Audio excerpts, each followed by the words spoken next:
একদম সব ছেড়ে দেন মন থেকে, ছেড়ে দিয়ে আল্লাহর কাছে সিজদায় গিয়ে লুটিয়ে পড়েন, কান্না করেন যে আল্লাহ আমি ভুল করছি, আল্লাহ আমার মতো পাপী আর পৃথিবীতে কেউ নেই, আল্লাহ তুমি ছাড়া আমাকে কেউ নেই, রক্ষা করো।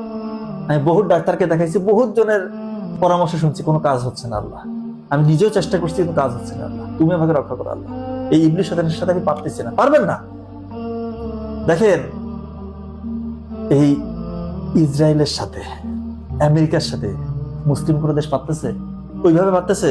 মাথায় চারা দিতে পারতেছে না কেউ, মাথায় চারা দিতে পারতেছে না। আর ইবলিস শয়তান কত শক্তিশালী, কত শক্তিশালী, ওর সাথে আপনার যুদ্ধ হচ্ছে, আপনি একা, আপনি পারবেন? আপনি পারবেন?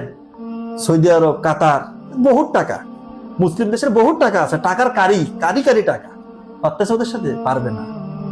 হ্যাঁ পারবে একটা সময়, ইমাম মাহদী আসলে, সেটা পরের কথা, পরের কথা পরে হবে, কিন্তু আমি যেটা বুঝাচ্ছি এদের সাথেই পারতেছে না। আর স্বয়ং ইবলিস শয়তানের সাথে আপনার যুদ্ধ হচ্ছে।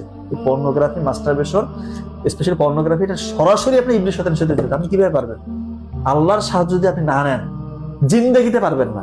এভাবে আপনার মৌত হবে, আল্লাহ মাফ করুন, এভাবে মৃত্যু চলে আসবে। এজন্য বলছে আল্লাহর সাহায্যকে কোনোভাবে ছোট করে দেখবেন না, এবং আল্লাহর সাহায্য ছাড়া আপনি কোনোভাবে বেরো হইতে পারবেন না, কোনো উপায় নাই। কোনো ডাক্তার, কোনো কবিরাজ কেউ পারবে না আপনাকে রক্ষা করতে।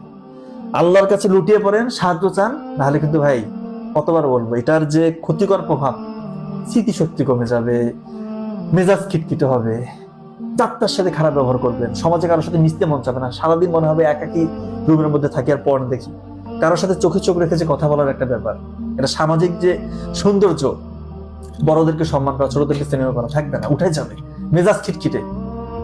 দেখবেন যে যারা বিয়ে করেছে বলতেছে 1 মিনিট সময় পাচ্ছে না, দ্রুত বীর্যপাত হয়ে যাবে, টেস্টোস্টেরন হরমোনের অবস্থা একেবারেই খারাপ, ইরেকশন ঠিক মতো হবে না ছেলেদের, ইরেকটাইল ডিসফাংশন। যারা স্টুডেন্ট পড়ালেখা করবে, নাই, পড়ালেখার অবস্থা খুব খারাপ, কিছুই মনে থাকে না, স্যার কালকে কি পড়ছে আজকে নাই, কারণ নাম শুনছেন কিছুই মনে নাই।